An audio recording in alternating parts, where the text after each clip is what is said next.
从而带着胖头跳到了一个最佳观战点，对着下面指指点点起来。太子，你搞错了，那个蓝色的东西丑了点儿，但他喊得这么惨，还需要你出手吗？要那个胸前染了朵大红花的那个。哎呀，招财呀，不是这边。你看太子攻击谁，你跟他一起呀。哎呀，那位蓝色的不知什么东西的兄弟，麻烦你别打了，蹲一边去好吗？你的战斗力不但不行，你的存在还严重的扰乱了队伍的和谐。我用得着你管？你不听是吧？太子，咬他，先把我方不和谐因素抹除。我走还不行吗？电鳗一溜烟跑出了战斗圈，叶玲珑头也不回的掏出了厚厚一大叠符纸递给他。打不了就在边缘猥琐扔符搞抬心态。你不是把祖传的符纸都给我了吗？怎么还有这么多？这重要吗？现在重点难道不是打败山海苟活下去？只要他败了，你这趟不就来对了？要是他没败，那你就要埋骨他乡了。你说的对哦，但是你为什么在这里动这个星盘呢？这不是山海的宝贝吗？他的宝贝在我手里不就是我的？我的宝贝我不能动？能啊。那还不快去扔符纸？打不过山海还阴不过他，那你还报什么仇？你的敌人已经是如此的强大了，你再不努力啊，就只能当一条砧板上的傻鱼任其宰杀。被劈头盖脸一顿骂之后，电鳗拿着符纸哭哭唧唧跑去边缘暗算山海去了。叶玲珑转过身重新拨动星盘，只是这一次没有了二师兄的帮助，他拨不动了。他从戒指里取出了那一枚刚得的苍水珠，他深吸一口气，豁出去了似的准备把它吞进去。别吃，灵力爆了，用不完堆积在你身体里，你也会爆的。专心播，我帮你。叶玲珑点了点头，片刻也不敢耽误的重新开始拨动星盘。苍水珠在小黑蛇的尾巴上运转着，将从四周源源不断的吸收灵气转化成灵液，滴落到蛇尾之上。蛇尾迅速的吸收掉所有的灵液，然后化作灵力，迅速的在叶玲珑的手腕上释放出来。有了之前的经验，这一次叶玲珑关闭通道，然后再重新开启。这一系列操作熟悉的不得了。噗的一声，山海又是一大口血喷了出来。山海感觉到体内一阵乏力虚软，他恨意浓重的抬头盯向叶玲珑，放弃跟他们纠缠，趁他们不注意，迅速的绕开，攻向叶玲珑。小师妹，当心！噗的一声，又一口血喷了出来。你怎么会？说出来你可能不信，我刚发现了一个更快捷的操作方式。这么难的星盘，玩通就罢了，操作熟练就算了，怎么还带手法改进呢？眼看着又一场战斗重新开始，叶玲珑心情愉悦的又跑去玩星盘了。你这个该死的小孩，你给我住手！我就不听，有本事你来打我啊！这世上怎么会有那么讨厌的小孩？你刚刚又乱动了什么？山海，我有个很大胆的想法。这话一出，山海瞳孔一震，连带着宁明成和沈离贤都有些慌。你这个星盘可以开辟一条通往两界的通道，我之前试过修仙界通向妖界，修仙界通向鬼界。如果让他开辟一条从修仙界到仙界的通道，我就不用辛辛苦苦的飞升仙界，我直接走去仙界，你觉得如何？听到这想法的时候，别说是山海了，就连其他人和妖都给惊呆了。不行，不可以，你疯了呀！叶玲珑微微一笑，低下头看了一眼手腕上的小黑蛇。我可以试试吗？当然可以，你想试就试。听到这话，叶玲珑更加兴奋了，于是他真就开始操作星盘了。住手！住手！但他置若罔闻，谁也无法抵挡他求知的欲望。这时，伴随着山海的惨叫，就连四周的人和妖也开始发出惊悚的叫声来。只见原本还在战斗的山海，整个身体漂浮到了半空中，强大的力量从他身体里迅速地迸发而出，飞速流失，注入到星盘之中。而此刻，他的胸口像是被撕开了一样，随着力量的强势索取，裂口越来越大，眼看着就要把他整个人撕成两半了。也就是说，山海的力量撑不到他完成开辟通往仙界通道的操作，在那之前，他会先被抽干力量，身裂而亡。果然修仙没有捷径。眼看山海快要没了，叶玲珑赶紧停止了一切，把他放了下去。他可不能没了，这里就他一个化神，就他有能力开启这个法宝。他要是没了，在场的妖就全都回不去了。别的不说，至少电鳗大哥是无辜的是吧？叶玲珑低下头看向小黑蛇，你早就知道会是这个结果了，对吗？那你还叫我试试啊？你想知道你就试试，你想提高你就去闯荡了，你想做什么就去做。如果因为我已经知道结果，你便什么都不去做了，失去了人生的乐趣，你会不快乐的。叶玲珑一怔，对哦，任何事情最精彩的就是过程呀。我不想因为我的存在而改变你任何的决定，你要继续做你自己，而且我也没比你好多少。我遗忘了太多东西，遗忘就等于不会，说不好我会的还没你多呢。我们半斤八两吧。叶玲珑忍不住笑了起来。谁跟你半斤八两？你快要飘到自己几斤几两都不知道了吧？要不回头我给你找个称来称一称。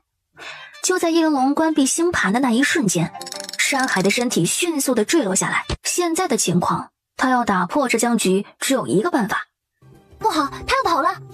叶玲珑反应过来，迅速地提醒其他人拦截他。他算是看穿山海的意图了，他没办法靠近星盘，切断他和星盘的联系，他就远走，走得越远，影响越小。为了不死，先躲了又何妨？拦我？也不看看你们自己是个什么东西！山海怒而运转灵力，正准备将那些人拍飞。第一个拿来立威的便是离他最近的电鳗，然而他一道灵力打过去，电鳗轻而易举的就躲开了。不仅是躲开了，而且那道灵力打出去，打到他身后围观的那群小妖的身上，小妖伤了一大片，却没有一个当场被震碎。山海的修为跌下来了，现在就只有元婴了。眼看着场面已经控制下来，叶玲珑赶紧把太子和招财连同胖头一块收了回来。既然你们逼我逼到这份上，那就不要怪我鱼死网破。山海深吸一口气，骤然调动全身的力量。不好，他要自爆，拦着他！他要是死了，没人能启动这个星盘，到时候你们全部都回不去。叶玲珑这一吼，电鳗当场就急疯了，他迅速的变回原形，尾巴一甩，滋滋的声音传来，他的电散发出刺眼的光，直接把山海给电麻了。叶玲珑趁着这个机会，迅速的再次拨动星盘，利用山海身上残余的力量，勉勉强强的打开了修仙界通往妖界的通道。山海一大口血喷了出来。愣着干什么？他撑不了多久，赶紧回妖界，不回去的这辈子都别回去了。听到这话，那些小妖们吓得赶紧呼啦啦的冲过来，头也不回的跳进了通道里面。公主殿下威武，公主殿下霸气，公主殿下再见了，爱你啊！通道在极短的时间里关闭了。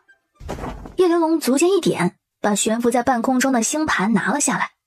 这可是个高阶别的大宝贝，走到被控制的山海面前，最后一次开启通道，他的修为直接从元婴跌到了金丹。刺激他的眉心处，让他在死之前现出完整的原形，快！叶玲珑一道灵力砸在了山海的眉心上。为什么要让他现出原形？取骨。取骨？瑶鱼的血脉虽然比不上蛟族尊贵，但也算不凡，更何况他的修为还大过化神，全身的血肉骨头都是淬炼过的，尤其是他那一身软骨，比起坚硬的骨头可塑性更强。你把他的软骨取了，用来打造一副适配你的武器。武器？是啊，从开始到现在，他用的一直都是小黑蛇的武器，他始终未能拥有一把属于自己的武器。他的骨头可以用来造什么武器？你喜欢什么样子的武器？首先要长得漂亮，其次他身上要自带攻击手段，以及他还要有防御效果，帮我抵挡攻击，最好是不打架的时候也能日常用用。啊，对了，御他飞行的时候最好躺着要舒服一些，悬影太细了，我不喜欢。沈离贤和宁明成迅速地转过头来，一脸震惊地看着叶玲珑。小师妹，她是不是想的有点多呀？哪有武器可以满足那么多要求的？还好，要求不是很多，你想要的正好都可以满足。还真的有这种武器吗？给你造把伞吧，收起来当剑用，打开当盾牌，平时遮风挡雨，飞行的时候圆形的伞面也足够你躺着。小黑蛇这么一说，叶莲龙顿时就充满了期待。正好这摇曳的软骨用来做伞架，软硬适中，可以收缩最好不过了。喂，兄弟，你自己死吧！你这么珍贵，我都舍不得下手了。我怕把你弄坏了，我心疼。事到如今，他已经不可能再逃了。他深吸一口气，把心一横，凝聚灵力，准备自尽。等一下，别！能用刀子解决的，不要用灵力。我怕你又把自己给炸了。算了，还是我自己来吧。马上都要死了，为什么还要反复侮辱他？他越想越气，重伤难救的他当场一口血吐出来，双眼一翻，没气儿了。这种死法应该不伤骨头啊？不伤，就是肺可能裂了。谁管他肺裂不裂，我要取骨啦！还是宁明成和沈离贤帮着他一块儿取的，将取好的骨头收起，看着剩下的鲜美肉质，把太子和招财放了出来。小师妹养的都是什么奇奇怪怪的东西啊？刘师弟，那只鬼王是小师妹的宠物，名字叫招财。那只凶兽也是小师妹的宠物，听说是上午来了饕餮，名字叫太子。尽管之前就见过，可如今正式介绍了，沈离贤还是觉得离谱。那只果子呢？应该也算是宠物吧，一只味美但嘴毒的雪灵果，名字叫胖头。五师弟就没有给小师妹抓一只她这个年纪适配的宠物吗？有啊，看到那只被果子骑的兔子没有？就是那只，也不知道经历了什么，给果子当坐骑，好惨呐！这些事情你是怎么接受的？还允许我不接受吗？那大师兄怎么说的？大师兄打不过全状态的招财，你觉得他能说什么呀？要不你试试？沈离贤深吸了一口气，下意识捂了捂心口。二师兄，我有个经验，要传授给你吗？你说。一直对自己说，我接受能力很强的，很强的，多说几遍就洗脑成功了。沈离贤那张常年面无表情的脸忍不住崩了。搜刮完了山海的戒指，叶玲珑开始搜刮城主府，顺便帮尹诗涵看看还有没有他特别需要保留的东西，若是没有，他就都带走了。彼时正安静地坐在那里思考人生的沈离贤听到动静回过头，看到他那位可爱又漂亮、天真又无邪的小师妹正带着他的宠物土匪似的搜刮城主府，他默默地又把视线挪了回来。好像之前分别的时候，他还给过他一笔财产，就他这种雁过拔毛、四处搜刮的架势，保不齐他比自己还有钱的多。这么一想，他一个并不富裕的人，为何要把大半的积蓄都捐给一个家产万贯的富人？为何呀？就因为他可爱吗？二师兄，你还愣在这里做什么？小师妹快搜刮完了，你再不去捡一点，回头你真的连个破烂都看不见了。谢谢你的提醒，可我为什么要去捡破烂呢？二师兄，你确实不捡破烂，可小师妹她捡呢。你想，你连破烂都捡不过她，有好东西你还能捡得到？刘师弟，我想问你个问题，小师妹她富裕吗？富裕？你用这个词简直就是在侮辱小师妹。沈离贤忽然就不想听了。大师兄把自己9成的灵果都给他了，二师兄，你上次把家当给他了，我之前担心他出门没钱花，把一半的灵石送给他了。5师兄和7师兄不清楚，但肯定给过。沈离贤捂了捂心口。你以为这就是全部了吗？2师姐给小师妹做了很多幻境丸，3师姐给小师妹做了很多灵气，4师姐更是一批一批的丹药给她。最离谱的是5师姐，一出手几个铺子全送在小师妹手里了。别说了，求你别说了。他以为自己是在救助小师妹，没想到他单纯的是在给小富婆的金山银山添砖加瓦。放心吧，小师妹也不止耗自己人，她对外耗得更狠。记得那个谢灵异和叶荣月吗？都是给小师妹写过欠条的人。还有巅峰舞会时那个宏宇商行来针对小师妹，被他坑到倾家荡产，商行现在都经营不下去了。所以2师兄，你真的不去捡破烂吗？你不去我去了，那么有钱的小师妹都在捡，我一个穷光蛋有什么资格不捡？我先走了。把它放入这阵法之中，阵法便成了。你来吧。尹诗涵接过灵珠，深吸了一口气，也不知青云州里面现在如何了。当时盟主询问关于叶玲珑消息的时候，谢灵义他说他是最后一个离开的，而叶玲珑是第一个走的，想必现在已经到别处祸害去了。尹诗涵当时没有说话，他不确定叶玲珑要做什么，他内心希望他能完成那一件他期望的大事，他盼着他能创造奇迹。他即便是没有成功，他给他的城主府地图里是有一条密道可以单向通往外面的。尹诗涵深吸了一口气，准备往阵法里放灵珠。快看，青云洲上的水雾散去了，我看到青云洲里边的树木了。怎么回事啊？是阵法带来的附加效果吗？青云洲的天空竟然变了，这意味着青云洲以后再无灾难了吗？哎呦，今天果然是个好日子啊！不论为什么，这是个好兆头吧。尹大小姐，以免日长梦多，快放灵珠吧。灵珠放好，阵法大成，顿时整个青云洲外面金光一闪，顷刻间一阵欢欣鼓舞的声音从乌泱泱的人群里传来。成功了，我们再无后顾之忧了。结束了，妖族妄想屠戮修仙界的计划结束了。那里真的有人呐！无需害怕，阵法大成，他出不来了。这话一出，下一秒，整个已经大成的阵法轰的一声震颤了起来。大妖，大妖他又出来了！检验封印质量的时候来临了。郑长老，我们花那么多天时间，那么大力气做的封印，应该不至于会碰两下就碎了吧？照理说不会的。上次您跟那大妖对战的时候，我们也在场，他的实力还不至于让这封印一敲就碎啊。那是哪里出了问题？我们也不知道啊。现在还能修吗？应该可以吧。快，我们现在就去检查加固一下，以免……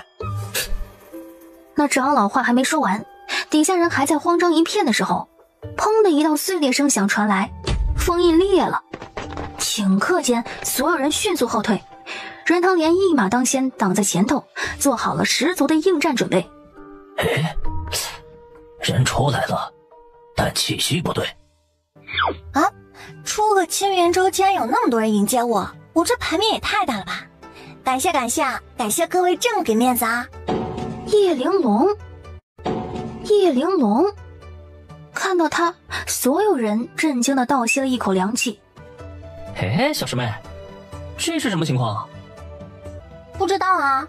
他万万没想到自己一出来就被所有人抓包了，但问题不大，新收的师傅不是在旁边吗？天塌下来他顶着。小师妹，这些不会也都是你忠诚的信徒吧？叶玲珑露出了一抹惊讶的表情，然后对着所有人一点头。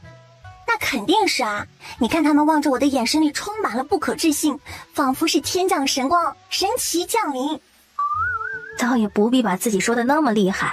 此时渐渐缓过来的宗门众人一下子不知道该换上什么表情。为了封印化神期大妖而设计阵法，被一个筑基期的叶玲珑给破了，也没花多少时间和力气，就这么破了。你破坏了我们布置多天的阵法，坏掉了盟主的丰州大计，犯下如此滔天大过，你可知罪？是啊，封印坏掉了，大妖岂不是随时就能出来？就在人人责怪叶玲珑的时候，任汤莲站了出来。郑长老，他还只是个孩子，倒也不必如此苛责。更何况他也许不知道丰州一事是我们的计划，毕竟他这些日子一直在青云洲里东躲西藏，能活着已经很不容易了。他只是一个孩子，可他一个孩子把我们几个老头的心血全都给毁了。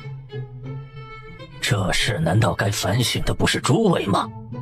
苦心孤诣的布置了那么多天的阵法，一个孩子说破就破，这真的能挡得住化神期的大妖吗？他们能不知道这离谱吗？但也用不着这么戳心窝吧。顿时郑长老的火气就升起来了。既然盟主不信任我们，那就让你的宝贝徒弟自己破的阵法，自己修补吧。任堂莲眉头一皱，这是要撂挑子不干了吗？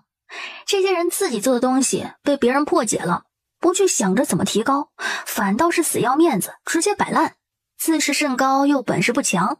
他这会儿也恼了，这些天布置阵法的时候唧唧歪歪的，他也受够了。玲珑啊，这阵法你能不能布啊？不能也没事，大不了我现在就冲进去跟那只大妖打一场，把他给废了。我就不信我全力出手还打不赢他。总之你能安全回来就是好事。他一个孩子怎么能可能？我能补啊。你可别大放厥词，这丰州大阵可不是小事。怎么就不是小事？我从破阵开始到结束不过1刻钟，能有多大事儿？你能补就你补，你补好之后，回头师傅用来准备赔礼道歉的东西全送给你。谢谢师傅的大礼，那我先收下了啊。不过呢，我还有一个比补封印更好的办法，可以完美解决青云州大妖的危机。真的？什么办法呀？不封印？难道开打？不可能啊，损失太大，我们不打，顶多是讲和。讲什么和呀？他为祸修仙界，谁还跟他讲和？只能封印了。就在这时，尹诗涵脸上挂着笑意和期待的看着叶玲珑，试探性的询问：也许是青云州的这只大妖被打死了呢？这话一出，大家都觉得他好天真。这时叶玲珑笑着把头一点：不愧是尹大小姐，料事如神。你说真的吗？那只大妖真的死了？死了，连尸体都没剩下。太好了，太好了！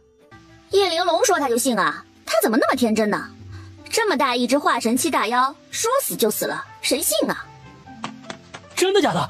叶玲珑，你真的把他给杀了？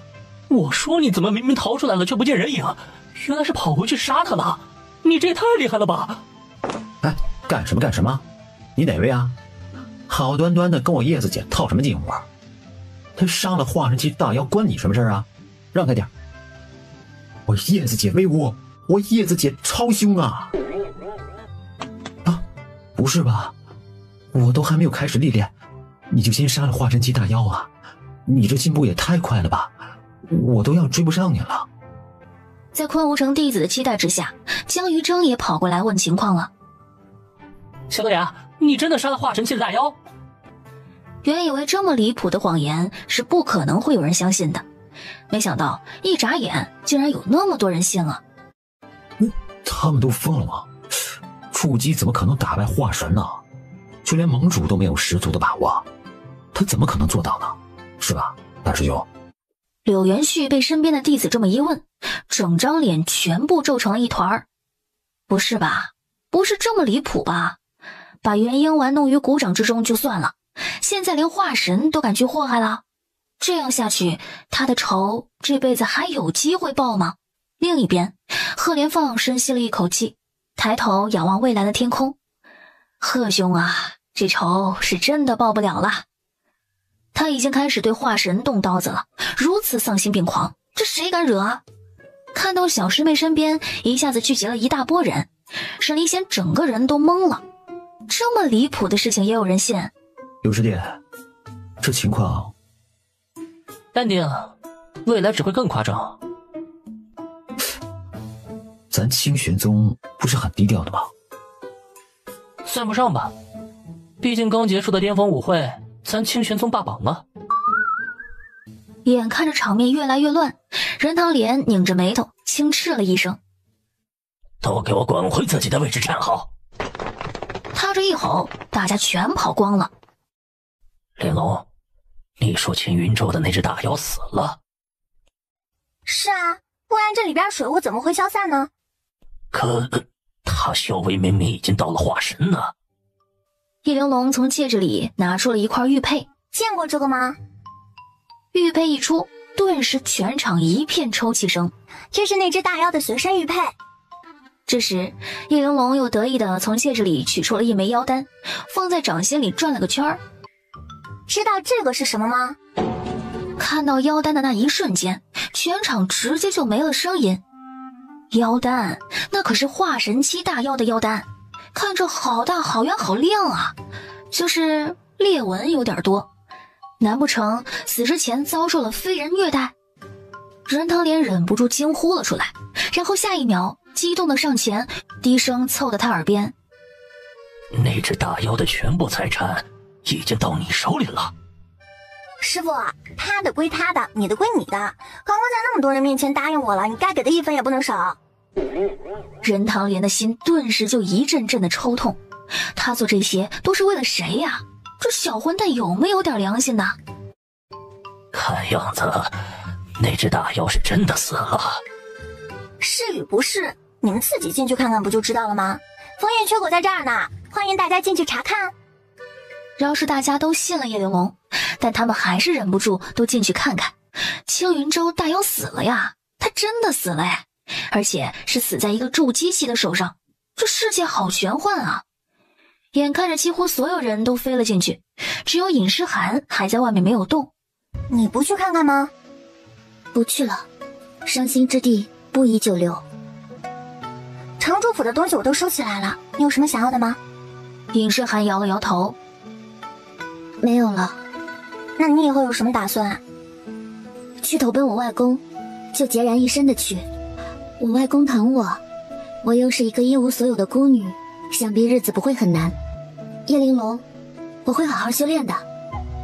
叶玲珑一怔，从今往后，做一个强大到足以保护自己、保护家人的人。再有下次，我必能掌控自己的命运，而不是被人所害，颠沛流离。我要向我无比强大的公主殿下看齐。虽然你什么都不想要，但有一样东西你还是要拿着。尹诗涵一愣，只见叶玲珑从戒指里拿出了一幅画，画卷缓缓打开，只见里面出现了一个满面笑容的小姑娘，笑得像花儿一样娇。看到她的时候，尹诗涵忍不住捂着脸哭了出来。那是他12岁那年，他爹亲手给他画的肖像画，就挂在他的房间里面，下面还有他爹的落款。那留着吧，好珍贵的。他已泣不成声，一个字也发不出来，只能使劲的点点头。还有这个也给你，这个是我画的符纸，里面有完整的一套，一共是18张，加速的、隐身的、逃命的都有，我送给你啦。尹诗涵感动地接过叶玲珑所赠的符纸，小心翼翼地收了起来。谢谢公主殿下，谢谢你专程为我准备的这一份礼物，我很喜欢。那倒也不是，我做了几百套，顺手送你一套，剩下的准备拿去铺子里面出售，挣他一大笔。你还想要吗？啊，有情价90，想要赶紧囤啊，不然我一放店铺里啊就会被秒光的。不必了，一套足够。哦，那我走啦。等下，我这里还有一个消息要告诉你，你那位好姐姐叶荣月被七星宗掌门罚去七星宗撕过牙，撕过半年。叶玲珑一愣，勾结妖族就只是被罚撕过半年？修仙者寿命比普通人长上许多，区半年不过弹指一挥。他不承认自己勾结妖族，只说自己是被蒙蔽的，哭得声泪俱下，演得十分逼真。所以他们都信了？是不是真的相信不知道，但他是七星宗弟子，盟主不好插手，而七星宗掌门显然是没舍得这棵好苗子，顺水推舟就信了。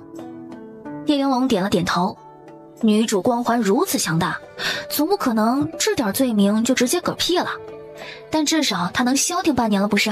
哦，我知道了。我们有缘再见。走啦，二师兄、六师兄，快跟上啊！玲珑，你给为师镇住！任堂莲迅速地追了上来。终于叫我逮到你了。也不算，我在这儿等你呢，你没看见？任堂莲一愣，怎么总感觉他又要反客为主了？你等为师做什么呢？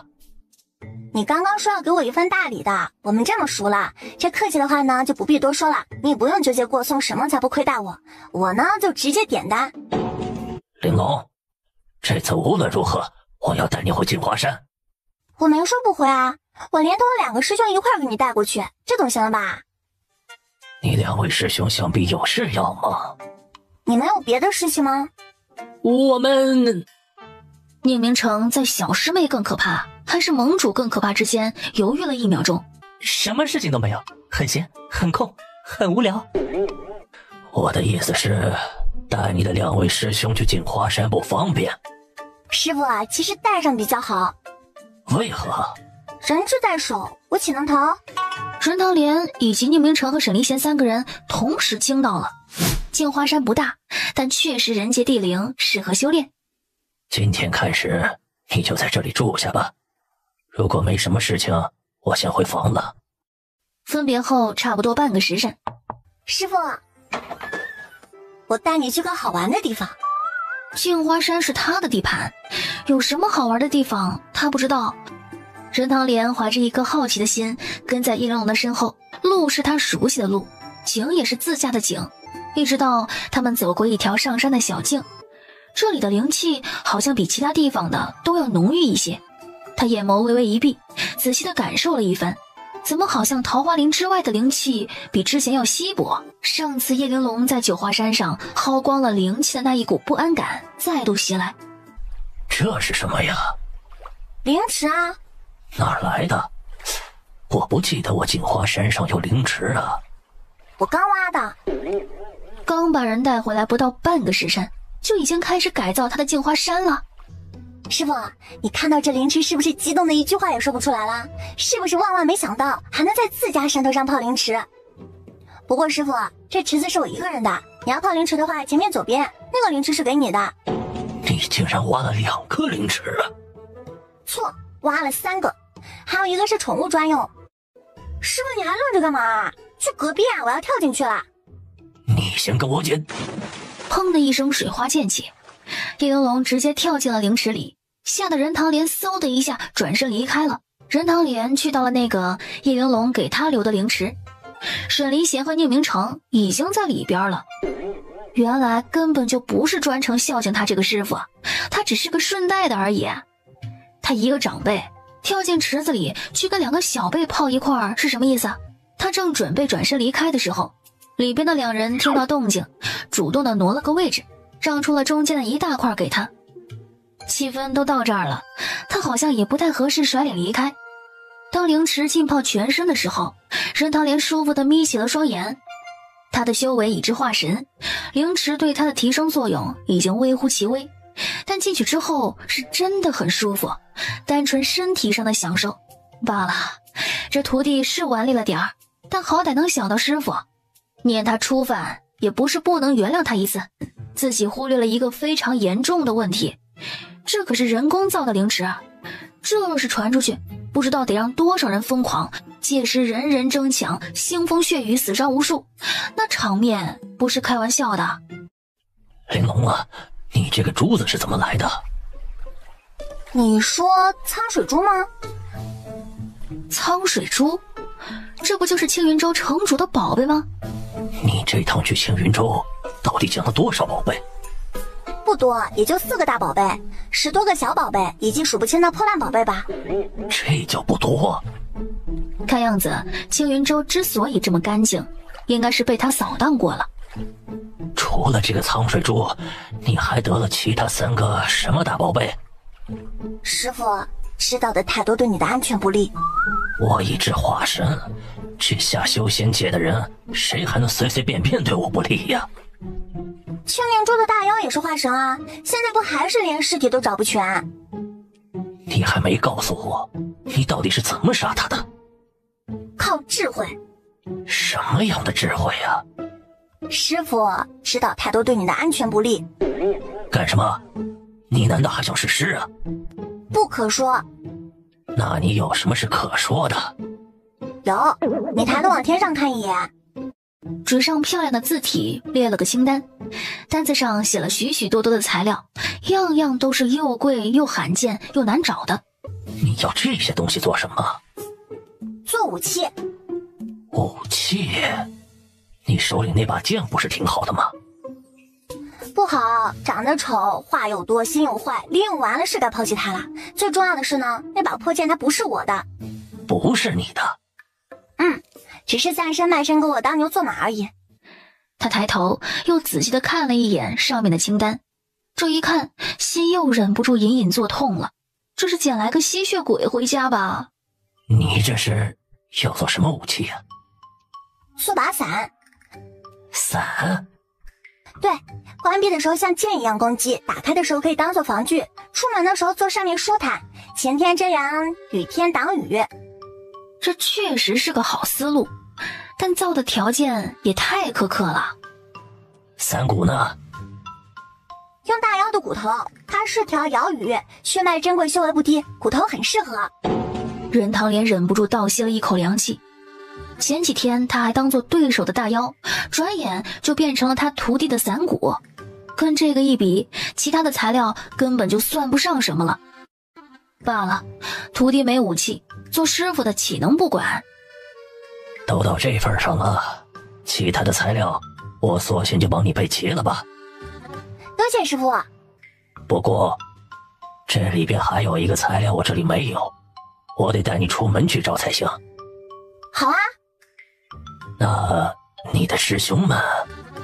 再等他们10天吧。10天后我2师兄要突破到元婴后期，我6师兄要突破到元婴了。你确定他们真的可以突破？我之前看他们2个积攒的都差不多了，也该到突破的时候。连那些愚蠢的小妖都能突破，他们俩还不如那些小妖。我千辛万苦带他们来净化山耗灵气，他们总不能不争气吧？也就是说，没突破就炮里面不用起来了，好惨啊！时间一晃而过，跟叶玲珑预计的一样，你们来我净化山也有些时日了，如今成功突破，也是时候离开了。多谢盟主款待，大恩大德，我们没齿难忘。今日一别，你当多保重。心地善良的你，一定会有好报的。告辞。两人说完之后，头也不回地跑了。那一刻，任唐莲忽然有一种被坑了的感觉。师傅，不是要去找最后一个材料吗？出发啦！任唐莲准备了一下，便陪着他出发了。这一路上倒是很顺利，仅仅花了1个多月的时间，他们要找的材料虽然花费了一些代价，但也找到了。材料找齐之后，就该开始铸造了。任唐莲正思考着应该找哪位炼气大能来帮着完成这件事情的时候，他收到了一个惊人的消息。彼时，叶玲珑正安静地坐在桌子前翻书，未察觉到他的异样。玲珑，我们北上吧。刚刚收到我那炼气宗师朋友传来的消息，他在北漠城。好啊。他继续低下头看书，翻了2页之后，任唐莲出去了。这时，他从戒指里把胖头抓了出来。他有事瞒着我，你去给我打探清楚啊！事成之后，好处会给你。胖头干这种事情最是熟练，也最是合适。不知为何，他的眼皮不停地在跳。他有预感发生了很严重的大事，并且跟他相关。玲珑，我们现在就出发吧，早点去，早点把你的武器造好。师傅，天快黑了，先一晚上再赶路不行吗？现在离天黑还有几个时辰呢，现在才刚刚是下午啊。师傅，你很着急吗？为什么我觉得你有点奇怪？任唐莲一怔，他也太敏感了。我能有什么奇怪？既然你不愿意赶路，那就明天启程吧。不过你得早点，我们有求于人，迟到真的不好。知道啦，啰里吧嗦的。叶玲珑坐在位置上继续看书。入夜之后，叶玲珑和往常一样回了自己房间。发生什么事情了？出大事了！你家大师兄出大事了，他一个人灭了丹心堂满门。现在神医国正向全修仙界发布悬赏通缉，诛杀裴落白者可得元生令1枚，整个修仙界都沸腾了。现在无论是宗门、世家还是其他的势力，全都要争着抢着去杀裴落白。怎么会？他记得原著里这件事情发生的时候，是他穿到书中时间点的3年后，现在才过了2年不到便发生了。按照他原来的计划，大师兄的修为在那个时间点应该是足够达到化神的，可时间提前1年多，他如今还是个元婴，便开始与整个修仙界为敌了吗？不对，事情不对，这事儿也许一开始就是有人在背后操纵。操纵这事情的人因为某些原因迫不及待的要对他动手了。